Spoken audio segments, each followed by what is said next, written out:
అసలు నీకేం కావాలి? నాకు ఆస్తి కావాలి మేడం. ఆస్తా? మేము ఎట్లా బతకాలి మేడం మరి? లవర్తో నువ్వు బతకడానికి మొగుడితే డబ్బులు కావాలా నీకు? అవును మేడం కావాలి మరి. మేము ఎలా బతకాలి మరి చెప్పండి, మరి మీరే న్యాయం చెప్పండి. నేను పని చేయవా? చేయను నేను.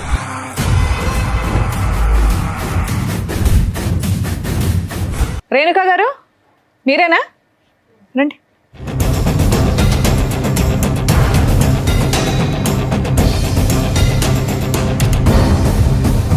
పిలువు తల్లి.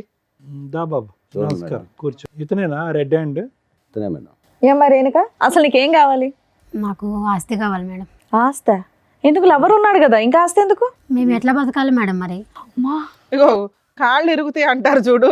ఇప్పుడు నువ్వు చేసిన ఏం పనికి సమాధానాలమ్మా? ఇక్కడ దాకా వచ్చి నీ కాళ్ళను వెరక. అవును మేడం, మరి బతకాలంటే మేము ఎలా బతకాలి? ఏ కాలు చేతులు పని చేయట్లేదా మీవి? ఏంటమ్మా అతను ఆస్తి ఇస్తే మీరిద్దరు కాపురం చేస్తారా? అవును సార్.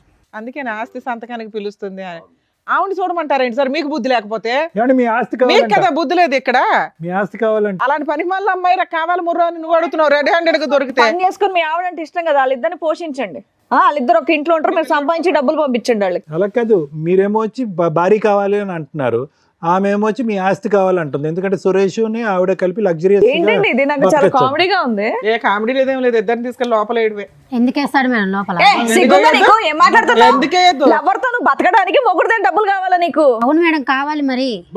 మేము ఎలా బతకాలి మరి చెప్పండి, మరి మీరే న్యాయం చెప్పండి. నేను పని చేయవా? చేయను నేను. మళ్ళీ అలాంటప్పుడు అయినందుకు నీకు డబ్బులు ఇవ్వాలి? అతని మీద ఉన్న నాకు కావాలి, నాకు ఆయన మీద ఉన్న ఆస్తి మాత్రం నాకు కావాలి. నాకు అంతే. ఆస్తి కావాలా? లేదు సార్. అమ్మాయి ఆస్తి తెచ్చిన అమ్మాయి కావాలి. ఆ అమ్మాయి ఆస్తి వస్తే నువ్వు తిని బతుకుతావు అనుకుంటున్నావు. ఎంత బుద్ధిమంతుడే బాబు. పర్మిషన్ తను ఎందుకు తిని బతుకుతాడు సార్? నువ్వేం తను కష్టం చేసి పోషిస్తాడు. నా ఆస్తి నాకు రాసి ఇమ్మను. ఎందుకు రాసి ఇవ్వాలి నీకు? ఇన్ని రోజుల నుంచి సంసారం చేసేగా, బాబుని నువ్వు కనిచ్చాగా. కూడా చేసావుగా ఇంత సంసారం. చేసే కాబట్టి కాబట్టి నువ్వు నీ పేరు ఇవ్వను. మీద ఉన్న ఆస్తి వాళ్ళకి ఇచ్చేసి కొడుకుని పోషించుకుంటాడు ఆయన. నెల నెల నువ్వు పని చేసి నెల నెల నీ జీతం తీసుకెళ్ళి ఆయనకి ఇవ్వు, ఆయన కొడుకుని పెంచుకుంటాడు. కాపురం ఆయన ఒకడే చేయలే, నువ్వు కూడా చేసావుగా. చేయలేదా? చేసా. డబల్ చేసావు నువ్వు, ఆయన సింగిలే చేసాడు. అతను చేసే కంటే నేను ఇది చేసిన తక్కువేం కాదు మేడం. అమ్మో ఆయన ఏం చేశాడమ్మా? ఆయన ఎవరినైనా మోసుకొచ్చి కూర్చోబెట్టాడు ఇక్కడ? బాగానే నేర్చుకున్నావు మాటలు. అమ్మో పిల్ల ధైర్యానికి మెచ్చుకోవాలండి. ఏం చూసి మాట్లాడుతున్నారు మీరంతా? ఇతను చూసుకొని మాట్లాడుతున్నాను నేను. ఆయన బయటికి వెళ్ళి అలాగే మాట్లాడట్లా. చూసుకోమా? ఆయన ఏం మాట్లాడట్లా, నువ్వే మాట్లాడుతున్నావు. ఏంటండి మీకు నాకు ఇలాంటి ఇతనంటే ఆవిడ ఇష్టం కావాలా? మేడం. నాకు ఇతనంటే ఇష్టం. నేను ఇతనితోనే వెళ్ళిపోమ్మా, బతకాలనుకుంటున్నాను. వెళ్ళి బతుకుపో. పోయిక నడుపు. అందుకే ఆస్తి రాసి మేడం. ఎందుకు రాసి ఇవ్వాలి? చిల్లిగవ్వ రాదు. అతని ఆస్తిలో చిల్లిగవ్వ రాదు నీకు. లీగాలిటీ చెప్తాను. ఆస్తి రాదు, కొడుకు రాడు.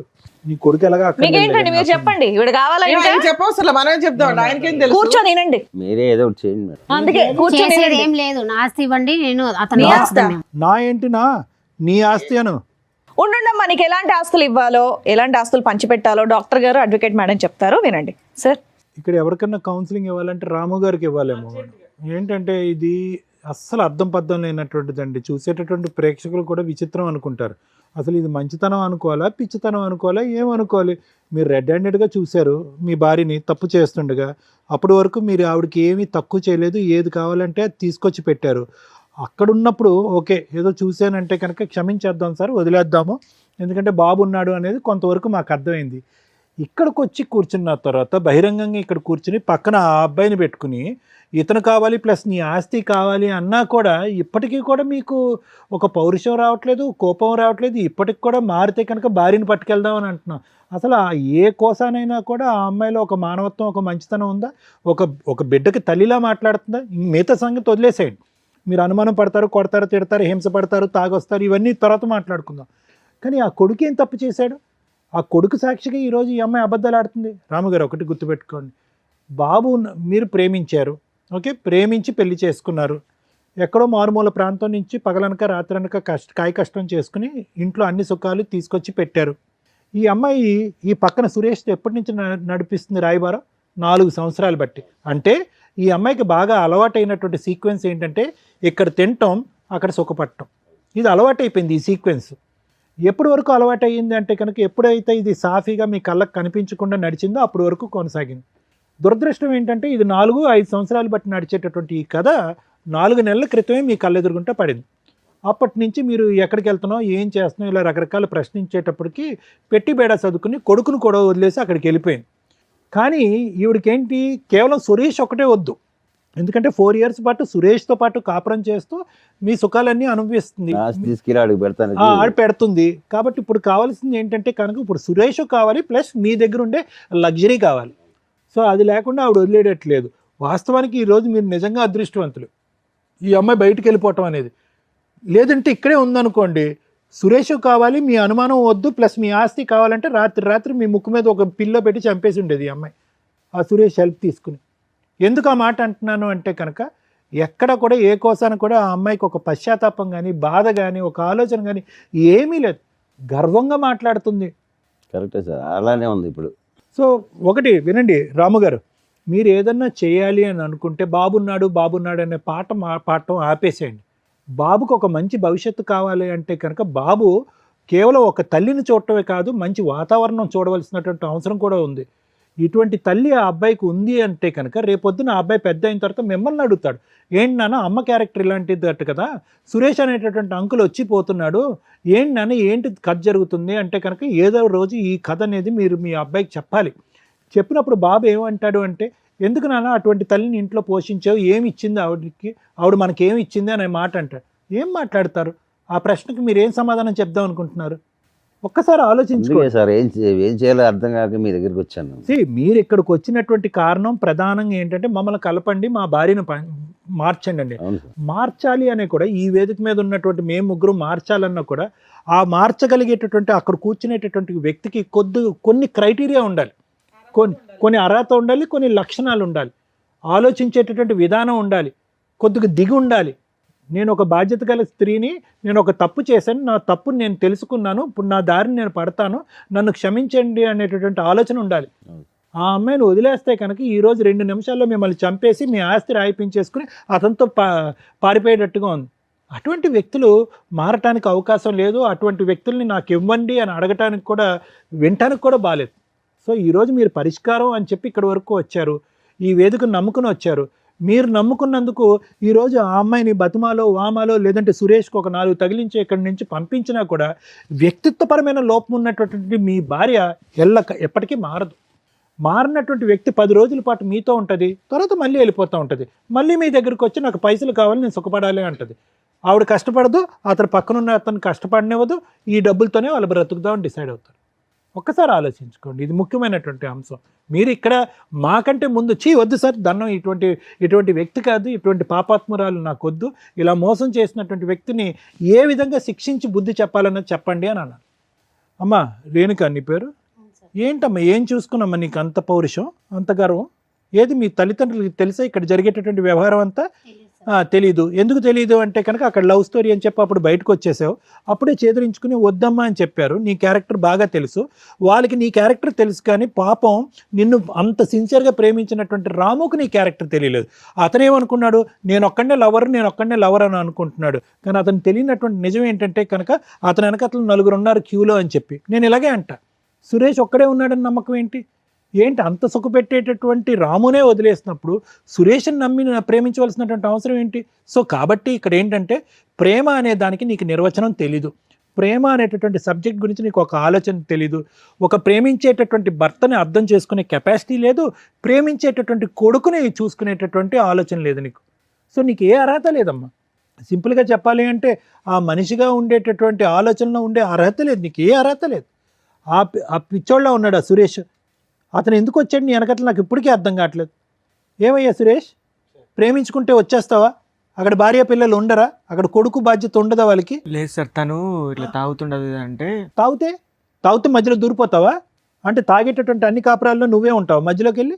ఒకే చోట పని చేసుకుంటున్నారు, లేదంటే నీకు ఎక్కడో ఒక పరిచయం ఉంది, ఆవిడెక్కడ పని చేయట్లేదు, ఏదో ఒక పరిచయం ఏర్పడింది, నీకు ఒక 2 కష్టాలు ఉన్నాయనేది నీకు చెప్పుకున్నంత మాత్రాన కాపురాన్ని సరిదిద్దుతావా? లేదంటే అతనికి హెల్ప్ చేస్తావా ఫ్రెండ్లీగా? అతను తాగుడు మానిపించేటటువంటి దానికి చేయూతనిస్తావా? లేదంటే మధ్యలో దూరిపోతావా? ప్రేమించడం వల్ల అలా చేసి. ఏం ప్రేమయ్యా ఇది? ప్రేమ అంటారా? వద్దు రాముగారు, ఇలాంటి వ్యక్తిత్వాలు అసలు వద్దు. మీరు మంచివారిలా కనిపిస్తున్నారు, మీ కష్టాన్ని మీరు నమ్ముకున్నారు, తెలిసి తెలియకో ఇటువంటి అమ్మాయిని ప్రేమించారు. 4 సంవత్సరాల క్రితమే వీళ్ళిద్దరూ కలిపి మీకు వెనకతలు గోతులు తవ్వుతున్నారు, ఇప్పుడు కూడా మీరు బ్రతుకున్నారు అంటే కనుక అది కేవలం మీ అదృష్టమే. మీరు ఉండకుండా ఉండటానికి, మీ ఆస్తి కాజేయడానికి ఎంత దూరం అన్నా వెళ్ళటానికి వీళ్ళు రెడీగా ఉంటారు. సో మీరు నేర్చుకోవాల్సిన అంశాలు ఉన్నాయి ఇక్కడ. మేడం ఈ ఎపిసోడ్ స్టార్ట్ చేయడానికి ముందు మన వాళ్ళని ఒకసారి ఆ బాండ్ పేపర్స్ కానీ వైట్ పేపర్స్ ఏమైనా ఉంటాయి, ఎందుకంటే సిగ్నేచర్ తీసుకోవడానికి కన్ఫామ్గా నేను అది అట్లాగే కంప్లీట్ చేయాలని అనుకుంటున్నా. షూర్. సార్ ఇక్కడ మీరు ఎందుకు వచ్చారు? నా భార్య కావాలండి, నా పిల్లాడికి తల్లి కావాలండి అని. అలా మేము 100% ప్రయత్నిస్తాం ఎక్కడైనా కానీ. అలాగే ఒకవేళ మీరు తీసుకున్న డెసిషన్ కరెక్ట్ కాకపోతే మీకు ప్రాక్టికల్గా విత్ ఎవిడెన్స్తో చూపించి మీ ఆలోచన విధానం మళ్ళీ కన్ఫ్యూజ్ అవ్వకుండా మార్చటం కోసం మా వంతు ప్రయత్నం మేము చేస్తాం. ఇప్పుడు కూర్చున్న ఇంతసేపట్లో దగ్గర దగ్గర 4 hours నుంచి మీ ఎపిసోడే నడుస్తుంది. ఆవిడ రావడం వరకు అదృష్టం ఏంటంటే అమ్మగారు వచ్చింది, వస్తూ ఆవిడ లవర్ని తీసుకొని వచ్చింది. అప్పుడైనా మీరు రియలైజ్ అవ్వాలి. ఇందాక మీతో మాట్లాడినప్పుడు నేనేమన్నా, సార్ ఆ అమ్మాయి మీకు రెడ్ హ్యాండెడ్గా దొరికినప్పుడు నన్ను క్షమించండి, ఇంకోసారి ఇట్లాంటి తప్పు చేయను అని అలా పెద్దవాళ్ళని తీసుకొచ్చి ఏమన్నా బాండ్ పేపర్ మీద రాసి అంటే ఒక ఛాన్స్ ఇస్తాం మనం, అవునా? అలా అమ్మాయి అనకపోతే మీరు పిల్లాడి కోసం కావాలి కావాలని తెచ్చుకుంటే మీ ముందే మీరు ఇట్లా పక్కకి సందులోకి వెళ్ళగానే ఎదురు సందులో నుంచి వచ్చి ఆయన లోపలికి వచ్చి కాపురం చేసి వెళ్తూ ఉంటాడు. అది రేపటి రోజున మిమ్మల్ని మీరు సూసైడ్ చేసుకునేలాగా ప్రొవోక్ చేయటమో, లేకపోతే వాళ్ళని చంపి ఇందాక నుంచి అంటున్నారు నాకు ఛాన్స్ ఇస్తే చంపేస్తాను మేడం అని, లేదా వాళ్ళిద్దరు కలిపి మిమ్మల్ని ఆస్తి కోసం చంపడం ఈజీగా జరిగే ప్రాసెస్. ఇక్కడ అన్యాయం అయ్యేది ఎవరు? పిల్లాడు. అర్థమవుతుందా? అలాంటి తల్లి ఆ పిల్లాడికి అవసరంలా, కానీ మీలాంటి తండ్రి అవసరం కదా. కాకపోతే మీ దగ్గర ఉన్న మైనస్లు ఏంటో కొన్ని చెప్తుంది ఆ అమ్మాయి. తాగుతాడండి, తిడతాడండి, అనుమానిస్తాడండి అని. అనుమానించడం గురించి మేమైతే అసలు కొంచెం కూడా డౌట్ పడట్లా, ఎందుకంటే ఆవిడ క్యారెక్టర్ 4 years నుంచి సీక్రెట్గా నడుస్తుంది కాబట్టి మీకు అనుమానం కదా. అది నిజాన్ని మీరు కన్ఫ్యూజ్ అవుతున్నారు, అది నిజం, అనుమానం కాదు. ఓకే, ఇక ఆ తాగుడు ఏంటి, ఆ తాగుడు పంచాయతీ ఏంటో అర్థం కాల. మీ దగ్గర ఓ పిల్లాడు ఉంటున్నాడు. లేదు మేడం, ఈ దీనివల్ల తాగడం సార్ మేము ఈ స్టేజ్ మీద మిమ్మల్ని రిక్వెస్ట్ చేసేది ఆ తాగుడు మానేయండి. 2, ఆ అమ్మాయి మీకు కరెక్ట్ కాదు, కానీ ఆ అమ్మాయి అడిగిన ఒక దారుణమైన మాట ఏంటో తెలుసా? ఆస్తి కావాలి అని. ఆస్తి కోసం ఎంత దూరమన్నా వెళ్ళటానికి పర్ఫెక్ట్గా అమ్మాయి క్యారెక్టర్ సరిపోతుంది. ఇక్కడ ఆవిడతో మాట్లాడినాక మళ్ళీ మీతో మాట్లాడతాం. ఎందుకు ఈ పేపర్ ఇక్కడ పెట్టించానో తెలుసా? మిమ్మల్ని కాపాడడం కోసం. అర్థమవుతుందా? సార్ మీతో మాట్లాడతా, ఈవిడతో మాట్లాడడానికి చాలా ఉంది. సిగ్గులేదా మీకు? ఎక్కడన్నా లేడీస్ని మోసం చేస్తున్నారు, లేడీస్ వెన్నుపోట్లు పొడుస్తున్నారంటే మీరేంట్రా బాబు మగాళ్ళు పొడుచుకుంటున్నారు? ఆయన నీలాంటి మగాడేగా, ఆయన నీలాగా లవ్ చేశాడుగా, నీలాగే నమ్మకంగా పెళ్లి చేసుకున్నాడు, ఓ పిల్లాడిని కన్నాడుగా, ఆయనకే దిక్కాణం లేదు. నువ్వెక్కడ? అలా ఊది అవతలేస్తుంది అమ్మాయి, తెలుసా నీకు ఆ సంగతి? ఇక్కడ 6 years తిప్పి కొడితే 4 years నుంచి మోసం చేస్తుంది. నీది 4 years, ఇంకో 2 years అయితే ఊది అవతలేస్తుంది నేను. అర్థమవుతుందా? ఇలాంటి అమ్మాయిని నమ్మి లవ్ చేస్తున్నా అంటావా? రెడ్ హ్యాండెడ్గా దొరికిన భర్తకే దిక్కాణం లేదు ఇక్కడ, ఆయన లవ్ చేస్తున్నానని అంటున్నాడు. ఆఫ్టర్ ఆల్ లవర్వి, పైగా పెళ్ళై ఓ పిల్లాడున్న తల్లి, దానికి ఇంకో గ్రాండ్గా ఉన్న ట్యాగ్ ఏంటో తెలుసా? మోసగత్తె అని. అలాంటి అమ్మాయి కావాలని నువ్వు అడుగుతున్నావు చూసావా? అసలు నీకు ఆ అమ్మాయితో కలిసి ఉండడమే పెద్ద పనిష్మెంట్. నిన్ను వెళ్ళిపోమని చెప్పలేను, ఉండమని చెప్పలేను, ఎందుకంటే మీ గొయ్య మీరు తవ్వుకుంటున్నారు, కొంచెం ఊబిలోకి దిగిపోయి అంత తవ్వుకోండి. మీలాంటి బుద్ధి లేని వాళ్ళకి అలాగే జరగాల. బయట ఖాళీగా అమ్మాయిలు దొరకలేదా మీకు ఎక్కడ? ఈ పనికి మాలిన ఆవిడే దొరికిందా? ఆవిడ చెప్పే ఒక్క రీజను కరెక్ట్గా లేదు తెలుసా? మేము ఒక మాట నోరు జారం అండి, చాలా జాగ్రత్తగా మాట్లాడతాం, కానీ అమ్మాయి మాట్లాడిన విధానం ఇందాక మేడం మాట్లాడినప్పుడు ఎంత యారగెన్స్ చూపించిందో తెలుసా? మిమ్మల్ని తీసుకొచ్చి ఇక్కడ ఎంత ధైర్యంగా కూర్చోబెట్టిందంటే వీళ్ళు ఏం చేసుకుంటారో చేసుకొని ఇవ్వండి అని. మేము ఇద్దరిని తీసుకెళ్ళి జైల్లో వేస్తానంటే ఎవరు మాట వేస్తారు అని.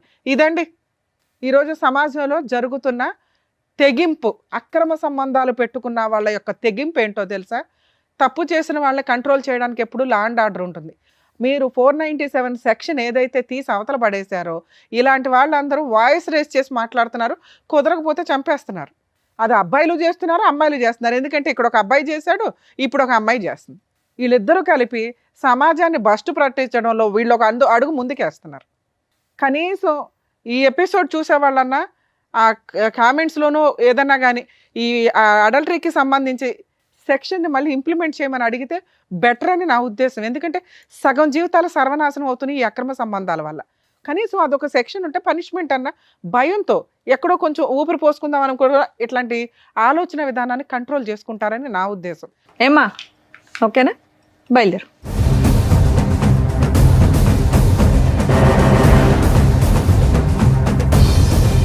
సార్ మీరు కొంచెం ధైర్యంగా ఉండండి. మేబీ ఈ డైవర్స్ పిటిషన్స్ కొంచెం మ్యాక్సిమం 2 monthsలోనే అయిపోతాయి, మ్యూచువల్ డైవర్స్ కాబట్టి. తర్వాత కొంచెం గ్యాప్ తీసుకుని పిల్లోడికి బాగా చూసుకునే వాళ్ళు ఎవరైనా దొరికితే చూడండి, లేకపోతే మీ ఇంట్లో వాళ్ళ దగ్గర దింపండి పిల్లాడిని, సరేనా? ఆ తాగుడు మానండి sir please. Thank you thank you. Thank you sir, thank you madam. మరో కథతో మళ్ళీ కలుద్దాం.